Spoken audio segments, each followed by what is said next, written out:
مشاهدينا الكرام، أهلا بكم في لقاء خاص. نحن اليوم في ضيافة السيد جيلبير ميتيران، السياسي الفرنسي والحقوقي ووريث عائلة طبعت التاريخ الفرنسي، نجل الرئيس الراحل فرانسوا ميتيران وسيدة فرنسا الأولى الراحلة دانييل ميتيران. اليوم يكمل جيلبير ميتيران مسيرة والديه الإنسانية والحقوقية على رأس منظمة فرانس ليبرتي. نحظى اليوم وللمرة الأولى بفرصة الدخول بلطف إلى خصوصية عائلة ميتيران. نحاوره عن الخلفية التاريخية لعلاقة فرنسا بإقليم كردستان ومستقبل هذه العلاقة في ظل التطورات السياسية في العالم والمنطقة. سيد جيلبير ميتيران، أشكرك على استقبالك لنا في هذه المناسبة. للبدء، كيف تقدمون أنفسكم اليوم كابن لفرانسوا ودانييل ميتيران، أم كرجل سياسي وحقوقي فرنسي له التزامه الشخصي بالقضايا الإنسانية والحقوقية؟ Un peu tout ça, mais aussi un peu moi-même. C'est-à-dire, je suis marié, j'ai 2 filles, j'ai un fils, donc une famille et 4 petits-enfants. Mon métier à moi, c'était, puisque je suis à la retraite maintenant, d'être enseignant en droit à l'université. C'est mon identité. Mais j'ai aussi été député de la Gironde à l'Assemblée nationale pendant 17 ans. Et maire de Libourne et élu local de la Gironde pendant 25 ans. C'est à peu près mon identité, mais aujourd'hui, je suis président de la Fondation Daniel Mitterrand. À votre question, je dirais que, quelle que soit la façon dont je me présente, je resterai toujours le fils de Daniel et François Mitterrand, et j'en suis fier. أن تنشأ في عائلة ملتزمة سياسياً وأخلاقياً مثل عائلتك، هل كان مسؤولية أم عبء بالنسبة لك؟ Non, une responsabilité certainement. Celle de ne pas prêter le flanc à ce qui pourrait être utilisé contre les combats de mes parents. Ne pas porter préjudice aux combats qu'ils portaient, donc d'avoir une attitude dans la vie qui ne m'expose pas à être un instrument d'une critique, d'une polémique qui pourrait leur porter préjudice. Ça, c'est une responsabilité, celle d'assumer la situation, d'avoir des parents engagés dans l'action et d'être à l'abri des critiques par mon attitude personnelle ou mes positionnements personnels qui pourraient être préjudiciables à leur combat. Ça, c'est ma responsabilité. Et en aucun cas un poids, tout simplement parce que mon engagement, mon choix de les accompagner dans leur combat, c'est un choix libre, c'est un choix consenti. Donc certainement pas un poids, une responsabilité, oui. هل كان هناك توجيه أو رغبة من الوالد أو الوالدة أن تخوض نفس المسار، سواء السياسي سواء الإنساني؟ Mes parents étaient d'une grande liberté à l'égard de nos propres choix de vie. Jamais il n'y a eu de réunion de famille pour dresser des stratégies, des objectifs pour que les enfants soient à la hauteur des espoirs des parents. Non. Leur exemple, le quotidien de nos vies, forcément, nous faisait parler à peu près des mêmes choses dans une ambiance qui était tournée vers la politique. Mais pas que cela, heureusement, tellement d'autres choses. Et si moi j'ai choisi de m'engager aussi dans la vie politique, c'était certainement pas le choix le plus facile. Il supposait forcément des comparaisons. Si j'avais voulu être dans un autre métier, très dégagé de tout cela, on n'aurait jamais, établi des relations entre ce que je fais et ce qu'ils font. Je prends un exemple. On ne pose jamais la question à un enfant de journaliste pourquoi il est journaliste. On ne pose jamais la question à un enfant de charcutier pourquoi il est charcutier. Mais un enfant de président aussi. Mais un enfant de footballeur pourquoi il est footballeur. On ne leur pose jamais la question. Mais ils ont fait des choix difficiles. Lesquels? D'être comparés à leurs parents. Moi, j'aurais pu choisir un autre métier, d'ailleurs c'est ce que j'ai choisi, enseignant, non pas pour échapper à la politique, mais pour être moi-même et m'engager politiquement dans les valeurs qu'ils m'ont enseignées. ترك والدك الرئيس الراحل فرانسوا ميتيران بصمة عميقة في تاريخ فرنسا، في تاريخ أوروبا وحتى في التاريخ الدولي. مع مرور الوقت سيد ميتيران، كيف ترون بصمته في الشرق الأوسط وتحديدا في إقليم كردستان؟ Sa relation avec le Moyen-Orient, les choix géopolitiques qui lui semblaient les meilleurs dans le respect des peuples et de l'équilibre pour la paix, tout cela, c'est une action permanente de François Mitterrand, président ou pas président, qui a été analysée et dont je ne vais pas faire un résumé rapide. Mais pour le Kurdistan, moi je retiens cette action forte qui a été la démarche française auprès du Conseil de sécurité de l'ONU en 1989, je crois, pour l'adoption de la résolution 688. Là, c'est une véritable action directe de la France sous la présidence de François Mitterrand, très, j'allais dire, éclairée par ce que Daniel Mitterrand lui expliquait et lui faisait toucher du doigt, mais il a pris la décision de demander à son ministre des Affaires étrangères, je pense que c'était Roland Dumas, de porter la voix de la France à l'ONU pour demander une résolution d'interdiction de survol du Kurdistan irakien des avions de Saddam Hussein. Ce qui a été, cette résolution a marqué ce que sont devenues les limites de l'autonomie aujourd'hui et ont été un acte fondateur, à la fois protecteur pour le peuple kurde qui était massacré, mais aussi qui a marqué la réalité d'une présence sur le territoire irakien qui devait être protégée et reconnue comme telle. Cette résolution 688, pour moi, est l'acte le plus fort directement lié au Kurdistan de la France et de François Mitterrand. قلت أن والدتك السيدة دانييل ميتيران أقنعت الرئيس فرانسوا ميتيران، هل كانت مؤمنة قبله بالقضية الكردية؟ Elle a eu les témoignages et elle a rencontré sur le terrain qu'il fallait pour apporter les preuves et les arguments pour que la France prenne une initiative dans ce qui était une diplomatie, on va dire, de la communauté internationale peu ouverte à la question kurde. Je vous rappelle qu'à l'époque, c'était la guerre Iran-Irak, que nous soutenions l'Irak dans son combat contre l'Iran et que l'approche des diplomaties internationales était de ne pas déranger notre allié, Saddam Hussein, contre l'Iran. Or, Daniel Mitterrand a eu des témoignages et s'est rendu compte sur place de ce que ce soutien à l'Irak contre l'Iran cachait de mesures intérieures opérées par le régime de Saddam Hussein contre les Kurdes et dans le silence international qui ne levait pas ce lièvre, Daniel Mitterrand l'a levé. Et avec les horreurs qui ont été établies, prouvées, argumentées, elle a convaincu François Mitterrand qu'il fallait faire quelque chose et il l'a fait. Très bien.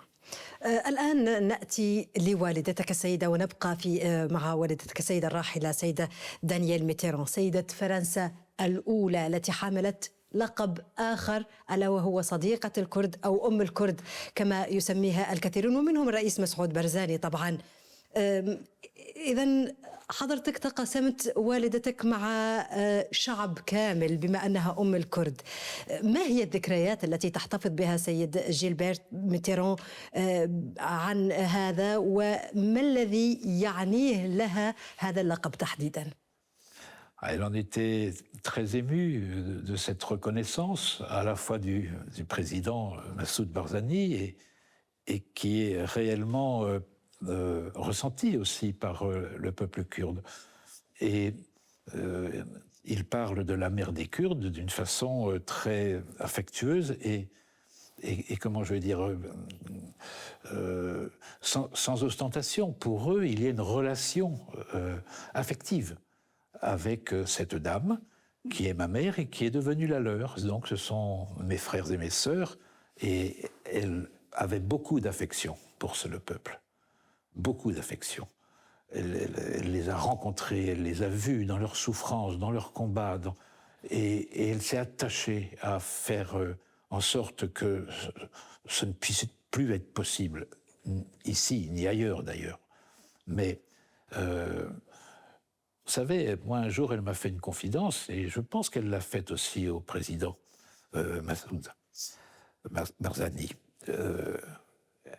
Elle lui avait dit, à la fin de sa vie, elle était fatiguée, pour ses voyages, ça la fatiguait, mais elle était venue au Kurdistan d'Irak, et elle avait dit, vous savez, président, si je devais mourir ici, je mourrais dans ma deuxième patrie.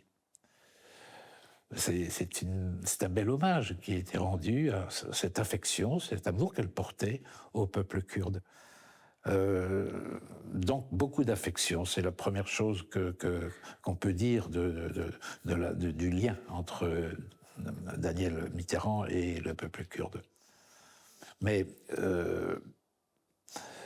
elle a développé aussi une capacité à plaider, à mener des plaidoyers aussi bien au niveau national, comme on l'a vu tout à l'heure, mais au niveau international, et je le dis, y compris en privé.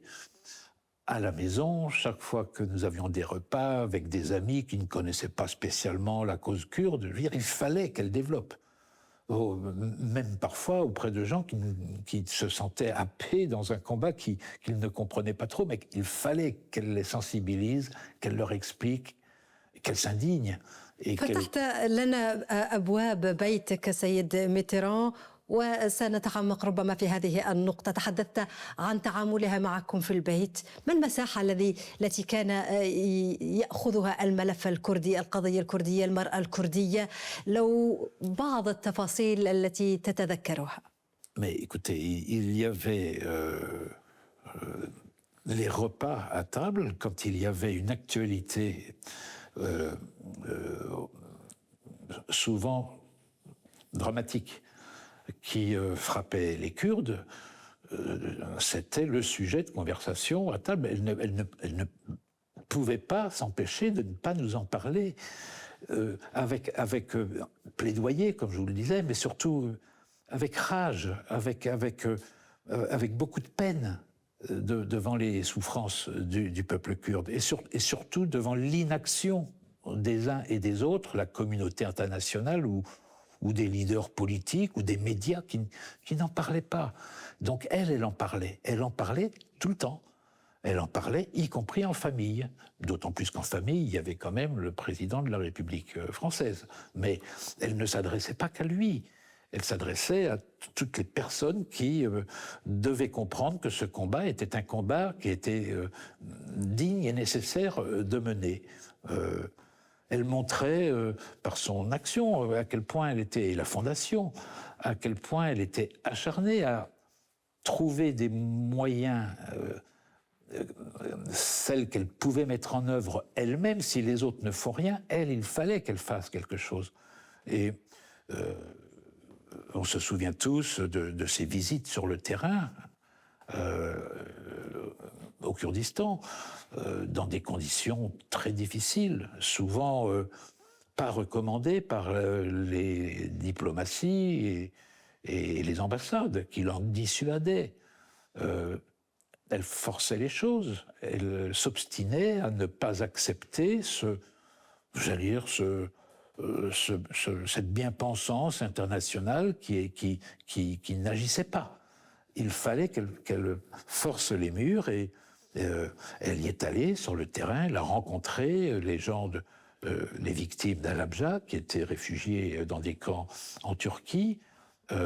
Ensuite, elle est allée elle-même au Kurdistan irakien en passant par le Kurdistan iranien, mais je vais dire, sans protection diplomatique, en passant par les montagnes.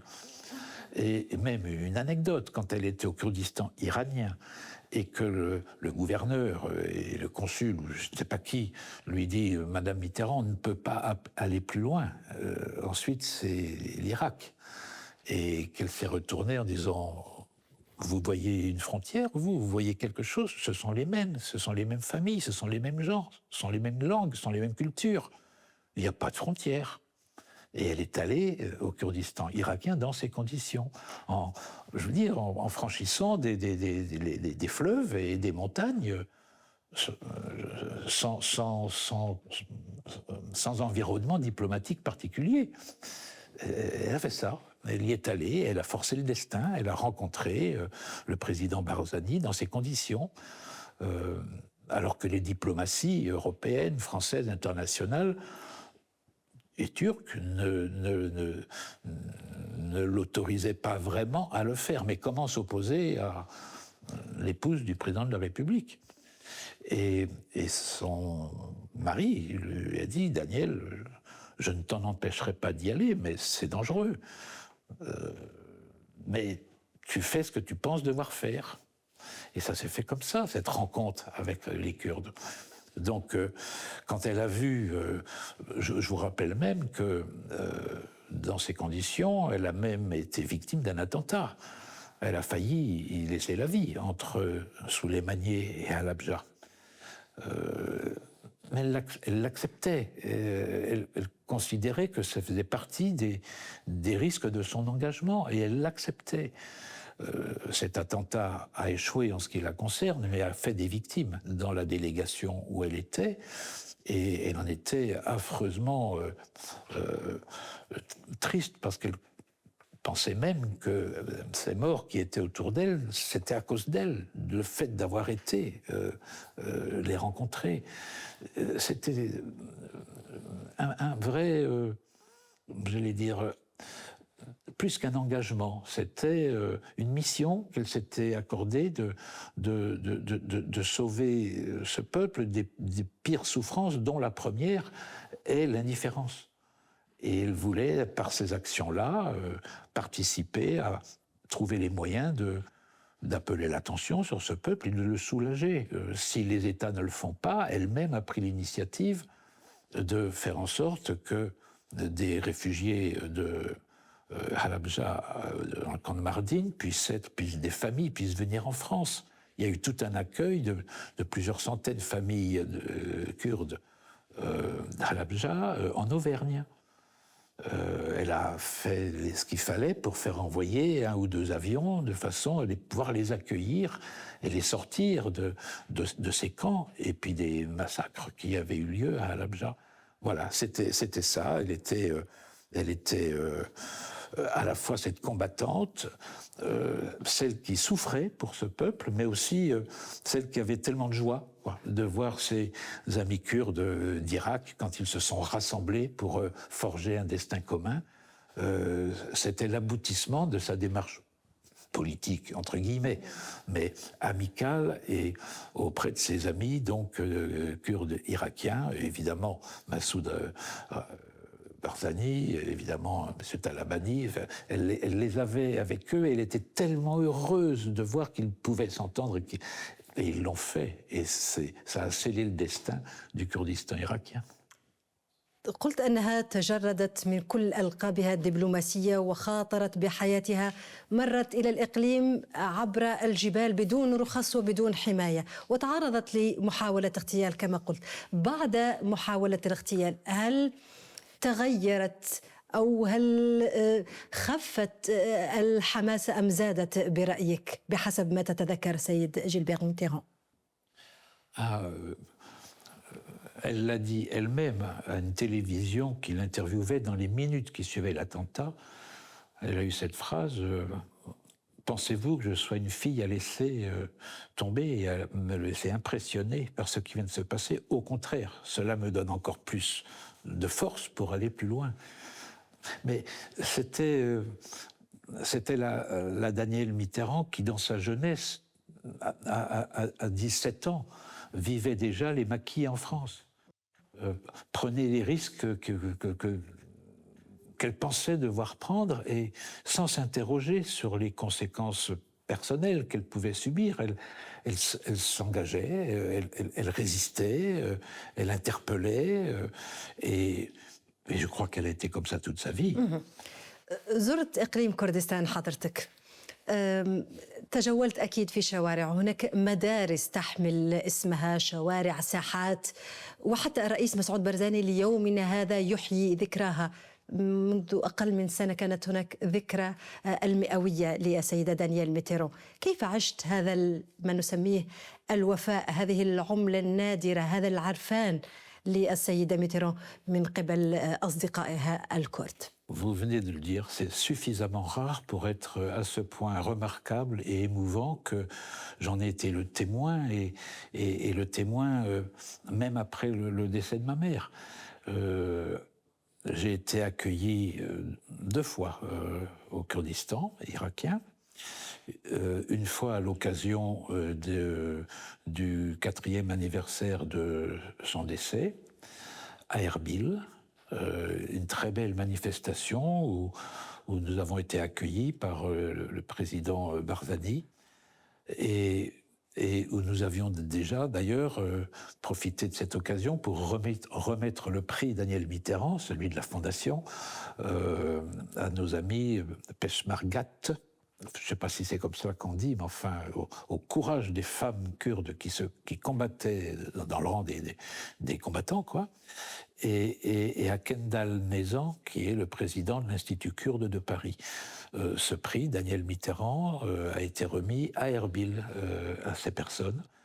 Et je suis revenu en 2021, je crois, à Erbil, mais aussi sous les Maniers et à Labja, où j'ai pu en effet voir les écoles d'Erbil et de Souleymanié, les écoles Daniel Mitterrand, où j'ai pu voir la statue de Daniel Mitterrand à Halabja, où j'ai visité le mémorial à Halabja, c'est impressionnant, où j'ai découvert un nouvel Erbil que je n'avais pas vu en 2015. C'est extraordinaire en 6 ans l'évolution de cette ville. Voilà. Et je voulais surtout dire que l'accueil à l'occasion de ce 2e voyage, où j'ai été reçu personnellement par le président Massoud Barzani, mais aussi par son neveu, qui est Premier ministre. Qui est actuellement président, M. Nedjervan Barzani, oui. Où j'ai été reçu également au Parlement kurde d'Irak, et où j'ai même eu l'honneur, pour souligner cette force des liens entre Daniel et les Kurdes, j'ai eu l'honneur de m'adresser devant le Parlement, au Parlement, depuis la tribune du Parlement, ce qui est rare. D'habitude, on parle dans la salle d'à côté quand on est un étranger, mais il n'y a que 3 personnes qui avaient pris la parole à ce micro, donc, de la tribune du Parlement. Daniel Mitterrand, 1 fois, Daniel Mitterrand, 2 fois, Joe Biden, mais à l'époque sénateur, pas président, et moi-même. Cet honneur qui est fait, on y est très sensible. Et l'accueil très officiel, très protocolaire, mais surtout très amical et affectueux. Je ne mérite pas ça à moi tout seul, mais je portais vraiment l'expression de cette reconnaissance que Massoud Barzani et les Kurdes en général portent à Daniel, et qui justifie qu'il l'appelle la mère des Kurdes. très bien. بالحديث عن زيارتك لأربيل، لعلك مثلي فوجئت بالتطور السريع في البنى التحتية الخدمية، ولعلكم مثلي أيضا كوافدة جديدة على هذا البلد استشعرتم أيضا مثلي الأمن والأمان. كيف تابعت سرعة تطور هذا البلد الفتي الشاب نسبيا؟ Au-delà de l'accueil que je viens de souligner et de la visite que j'ai pu faire de ces villes du Kurdistan, ce réel dynamisme qu'on ressent, cette force de vie qui se voit tous les jours, quoi. Je veux dire, c'est une capitale en plein développement. Je veux dire, un peuple qui a été sous les bombes, un peuple qui est dans une géographie tellement compliquée, mais qui a tellement de ressources en lui, se traduit par un dynamisme. Je pense, moi, je le vois comme ça. Je veux dire que c'est surtout le fruit d'un peuple qui est vraiment rassemblé autour d'institutions solides, déjà. Pour se développer, il faut avoir des bases solides. Et je pense que non seulement ces institutions sont solides et représentatives, donc permet d'aller vers le même objectif rassemblé. Je pense que c'est une dimension que ma mère rappelait souvent à nos amis kurdes. Ne vous engueulez pas, travaillez ensemble, c'est votre force, c'est votre destin, c'est la condition de votre réussite. Et moi j'ai vu en 2021 le résultat de cette façon de faire que le peuple kurde d'Irak a réussi à mettre en place. Et ça, c'est une formidable avancée qui, je crois, explique ce dynamisme et cette confiance aussi qui est accordée, je crois, par les Kurdes à leurs leaders historiques. Je pense qu'ils leur ont fait confiance et qu'ils continuent à leur faire confiance quand ils voient le développement qui aujourd'hui est sous leurs yeux.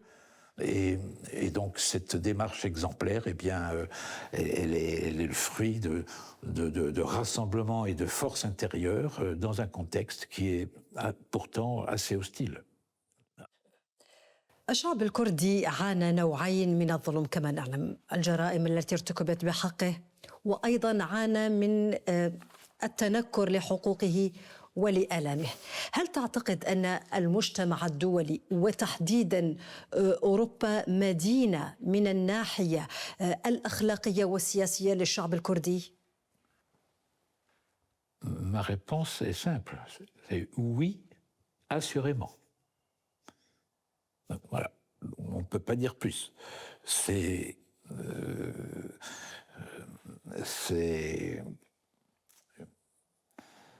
un chemin qu'il faut encore approfondir. Mais nous leur devons. Nous avons cette dette morale à leur égard. C'est notre plaidoyer de la Fondation France Liberté. Nous essayons de convaincre ceux qui n'ont pas le même sentiment ou qui aimeraient bien l'avoir, mais qui n'arrivent pas à trouver les forces nécessaires pour le traduire dans les faits. Nous sommes là pour les rappeler à cette conscience. C'est notre conscience et notre devoir moral de reconnaître à ce peuple kurde ce qu'il rend non seulement au Kurdistan et au Moyen-Orient, mais à l'humanité tout entière. سيد ميتران، في زمن تتراجع فيه المنظمات الدولية وتزداد الضغوط السياسية عليها، نقف معك عندما تقدمه منظمتك، المنظمة التي تترأسها والتي تحمل اسم السيدة دانيال ميتران، وما تقدم هذه المنظمة؟ Bien sûr, nous pouvons continuer sur le plaidoyer dans un contexte géopolitique international qui se dégrade. Notre voix est encore plus difficile à entendre. Les organisations internationales et les associations n'ont pas les mêmes soutiens qu'il y a encore quelques années. Donc nous plaidons comme nous le pouvons, au mieux possible, mais nous avons compris que nous ne pouvions pas en rester à un plaidoyer qui n'avait pas les échos qu'il méritait. Donc la Fondation s'est beaucoup plus tournée vers le soutien aux actions de terrain, sur le terrain lui-même, avec les citoyens, les citoyennes du terrain. نبقى في إقليم كردستان سيد ميتران، هل يمكن اعتبار إقليم كردستان نموذجاً للاستقرار الإقليمي؟ Oui, oui. Grâce à ces institutions, grâce à la démarche rassemblée qui est la sienne, c'est un pays apaisé de l'intérieur. Il a ses conflits démocratiques. Il a ces discussions qui sont inhérentes à toute démocratie. On ne demande pas d'être unanime, mais ils savent mettre au-dessus de leurs différences, ce qui fait que le Kurdistan irakien aujourd'hui est un modèle d'organisation dans cet océan qui les entoure et qui est si instable. Donc, ma réponse est oui, le Kurdistan irakien, aujourd'hui, fait modèle d'éléments stabilisateurs de la région. Nous aimerions beaucoup que ce soit partagé par les voisins, mais ils ne sont pas toujours dans les mêmes contextes géopolitiques qui leur permettraient de le faire facilement. Le Kurdistan irakien a su le faire dans un contexte épouvantable, mais a réussi à le faire. Donc aujourd'hui, on peut dire oui, le Kurdistan irakien est un élément exemplaire de ce que peut être une stabilité régionale. طيب ما نقطة التحول التي جعلتك ترى أن الكرد أصبحوا لاعباً إقليمياً لا مجرد قضية حقوقية؟ Si on voulait répondre à cette question, je pense que la résolution de l'ONU de 688, dont nous parlions tout à l'heure, a été un acte fondateur. On parle de tournant, hein. Donc je pense que cela était un tournant. Les Kurdes n'étaient plus vus, les Kurdes d'Irak n'étaient plus vus comme des victimes d'exactions épouvantables qui, au nom des droits humains, auraient justifié qu'on vienne à leur secours. Cette résolution a marqué les limites de ce qui allait devenir une réalité politique locale. Je pense que ça a été un tournant fondateur. J'ajouterais le rôle que les Kurdes ont joué contre Daesh. Ça a éclairer la force et l'abnégation de ce peuple qui ne se battait pas que pour protéger son propre territoire. Il se combattait pour des valeurs qui étaient partagées par tout ce que les démocrates et les défenseurs des droits de l'homme soutiennent. Ils ont été au premier rang des valeurs démocratiques que nous soutenons dans le monde. Je pense que ils ont été perçus comme ceux qui partageaient nos valeurs, ce qui n'est pas évident pour tout le monde, qui le découvrent, mais aussi comme ceux qui étaient face à l'ennemi, pied à pied, chose que peut-être l'Occident n'était pas prêt à faire lui-même. Mais je pense que ça a permis de percevoir ce peuple kurde comme étant une force des combattants qui se battaient pour des valeurs qui nous protégeaient aussi. أخذتنا إلى نقطة مهمة جدا وهي أزمة داعش. أزمة داعش كما نعلم كشفت للعالم أن البشمركة، قوات البشمركة ليست مجرد قوة محلية بل فاعل أمني ودولي. هل برأيك استوعبت أوروبا والعالم هذا الدرس وكيف يجب الاستفادة من هذه التجربة؟ Oui, ce qui est aussi une partie de l'identité des Kurdes qui fait leur force pour moi, c'est justement qu'ils ne se réfugient pas derrière des confessionnalismes étroits et étriqués. Ils sont multiculturels, ils acceptent la différence. Elles vivent ensemble, ces différences. exemplaire dans la région. Ça aussi, ça s'est vu depuis l'Occident. Cette séparation qu'il y a entre le pouvoir temporel et le pouvoir spirituel, qu'on a le droit d'avoir sa confession et de vivre ensemble. Je pense que c'est un message fort, qu'en France on appelle ça la laïcité. Hein. Ailleurs ça peut prendre d'autres formes, mais c'est le même fondement, c'est vivre en paix avec ses frères, quelle que soit sa religion. Bon. Eh bien, les Kurdes ont combattu pour ces valeurs, y compris auprès de...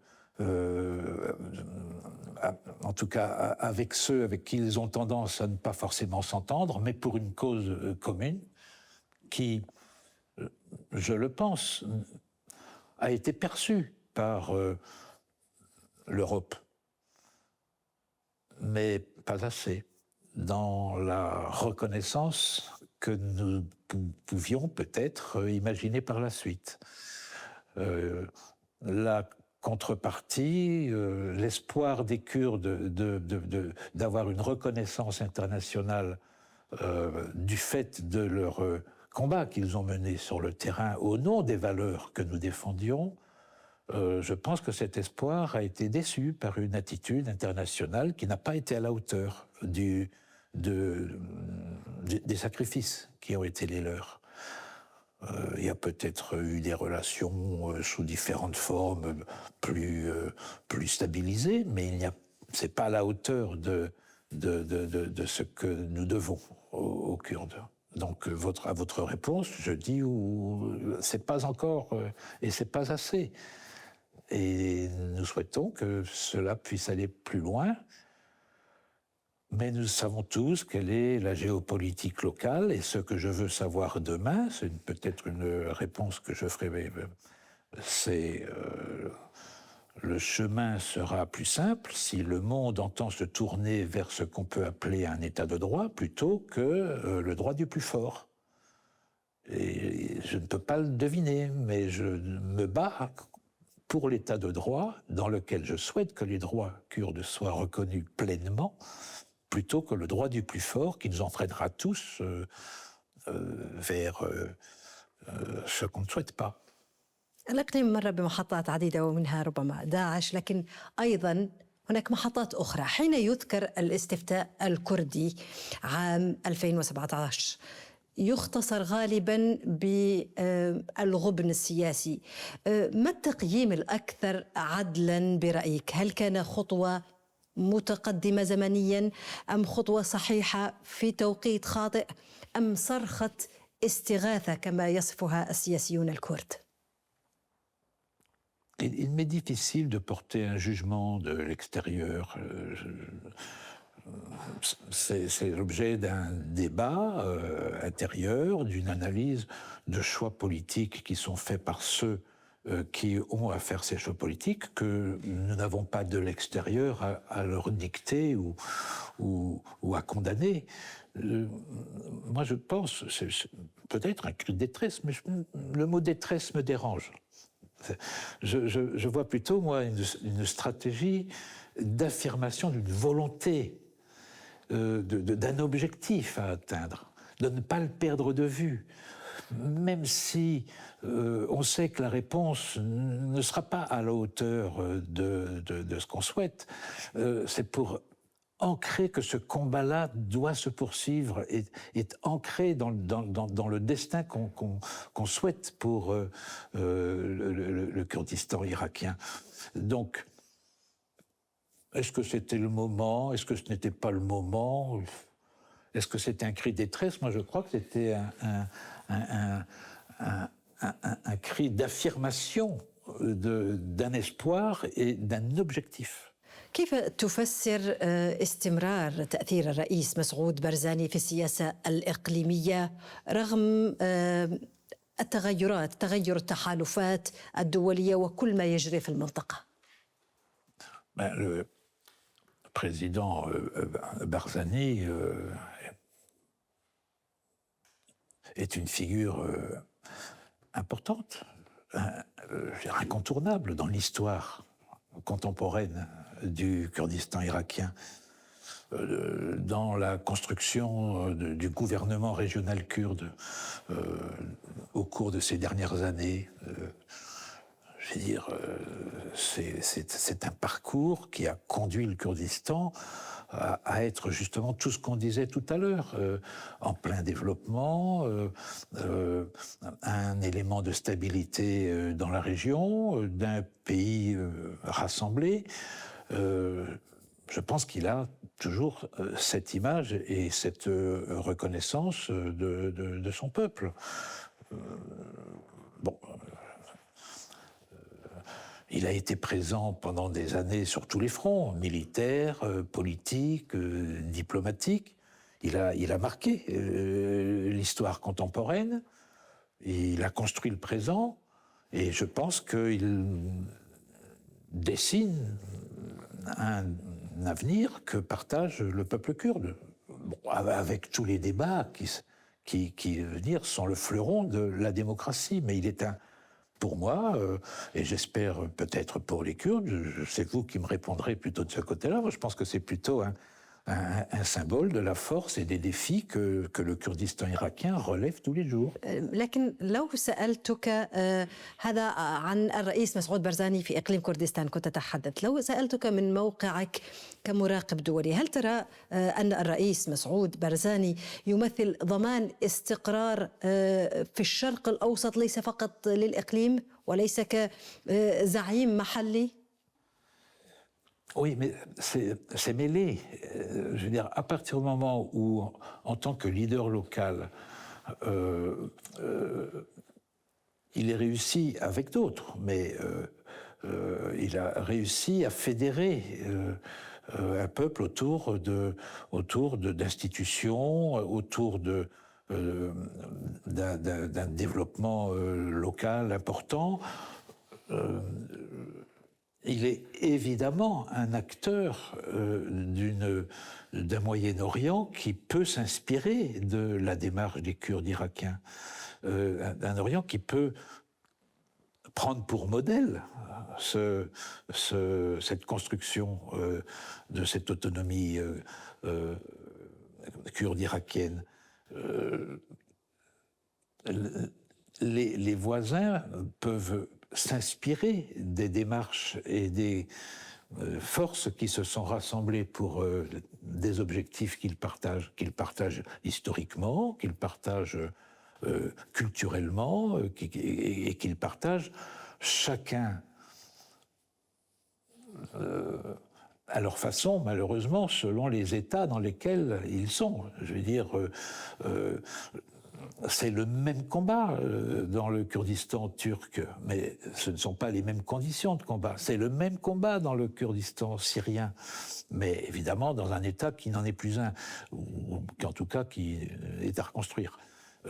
On imagine bien que c'est le même combat des Kurdes iraniens dans une théocratie qui est la plus sanglante qu'on ait vue dans la région depuis longtemps. Ceux-là sont encore loin d'aboutir dans leur démarche, mais ils adoptent les mêmes objectifs kurdes, respectueux et reconnus, avec des droits internationaux. Et si cet ensemble trouve une stabilité, il est évident que dans tout le Moyen-Orient, cela crée des éléments de stabilité ou au contraire de conflits, mais plus ils seront nombreux à représenter des alternatives exemplaires à ce qui se passe dans un Moyen-Orient compliqué, plus je l'encourage. طيب تحدثت عن جيران الإقليم من الكرد تحديداً، هل يمكن أن يمثل إقليم كردستان إلهام لهذه الشعوب؟ C'est ce que j'ai essayé de vous exprimer, mais ils ne partent pas des mêmes conditions locales, ils ne partent pas des mêmes conditions géopolitiques. Ça, c'est le point de départ. Donc les combats ne prennent pas les mêmes formes selon le pays dans lequel ils sont, mais le but, l'objectif, c'est quand même d'affirmer la présence des Kurdes sur leur terre.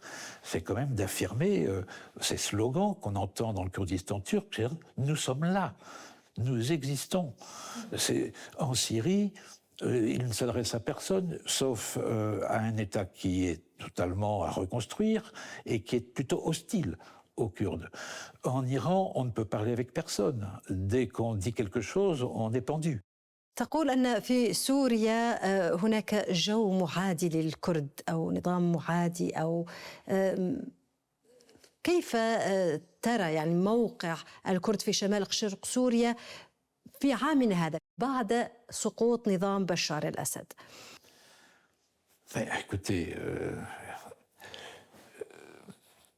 déjà, ils ont la volonté de reconstruire l'espace de vie qui est le leur. Jusque-là, ils appartenaient à un État qui leur était hostile.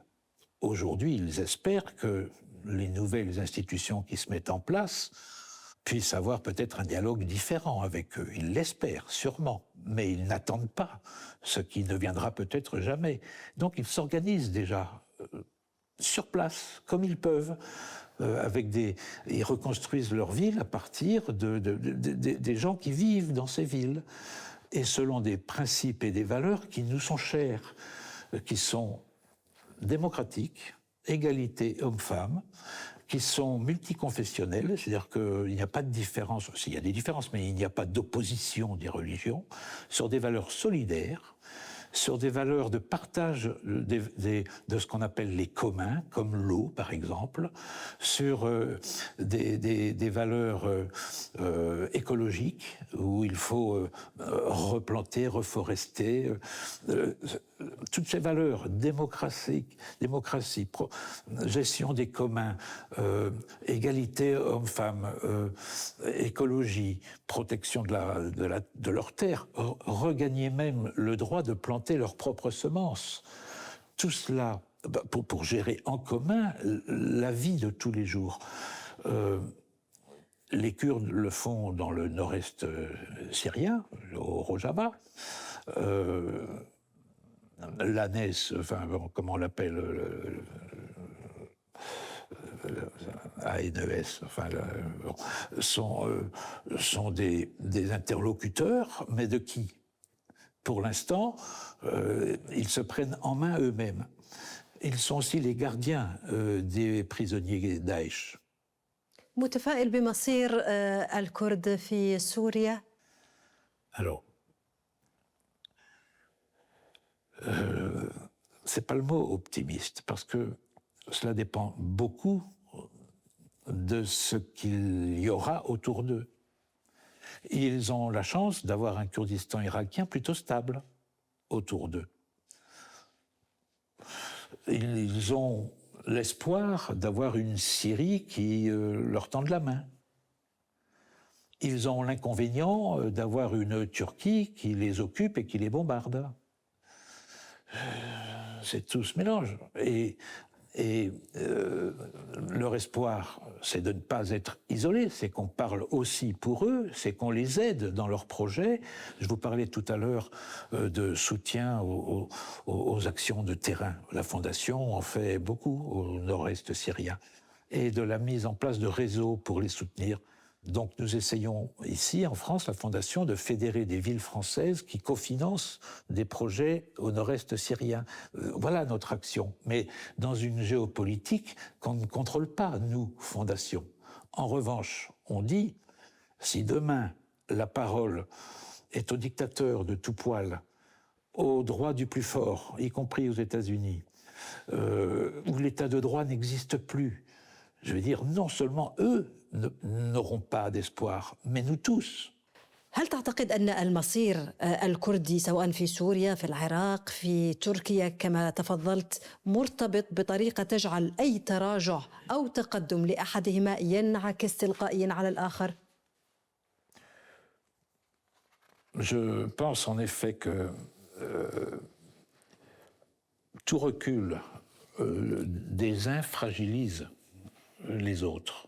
Et je pense aussi que toute construction exemplaire des uns renforce les autres. Mais c'est vrai entre le peuple kurde, ce que je dis là pourrait être vrai en Europe. Il est clair que si on ne marche pas d'un même pas pour une construction de paix, liberté, selon les valeurs qui sont celles des droits de l'homme et de la démocratie, si on n'avance pas selon les mêmes philosophies entre voisins, entre peuples frères, on se fragilise et on se tire une balle dans le pied chacun dans son coin. Et peut-être certains s'en sortiront tout seuls, mais combien de temps ? Alors, nous sommes là pour dire aux différentes parties qui existent, puisqu'il y a plusieurs États concernés, vous avez la même histoire, la même culture, la même géographie, la même interdépendance entre vous. Mais ce n'est pas vous qui avez les clés de cette indépendance, ce sont vos États. Et votre combat, c'est de vous rassembler pour que ces États ne vous divisent pas au point de faire en sorte que vous soyez victime d'entre vous-même. Je prends un exemple. Il se trouve que toutes les sources des grands fleuves sont en Turquie, chez les Kurdes. Et les Kurdes peuvent priver les Kurdes d'Irak ou d'ailleurs, Syrie. Il suffit de faire des barrages là où il ne faut pas, il suffit de politiquement vouloir contrôler cette existence de vie, qu'est l'eau. Ils ne s'amuseront jamais à faire ça entre eux. C'est ce que je dis. Le recul des uns font reculer les autres. Mais s'il y a une résistance kurde dans leur État pour ne pas céder à ces politiques-là, à leurs demandes de leurs États, dans chaque État, alors, ils se renforcent mutuellement et ils montrent, et aujourd'hui c'est l'Irak qui le fait, enfin le Kurdistan irakien qui est le plus avancé dans ce domaine, avec leurs institutions, avec leur développement, avec leurs valeurs, ils montrent que c'est possible.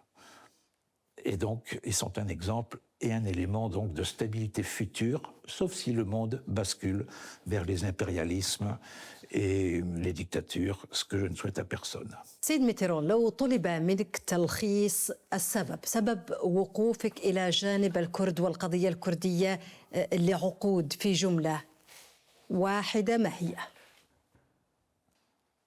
Nous l'avons déjà dit, cette phrase. Ce sont mes frères et sœurs. Que c'est beau. ما أجمل هذا. كيف ترى الإقليم، إقليم كردستان بعد 5 سنوات؟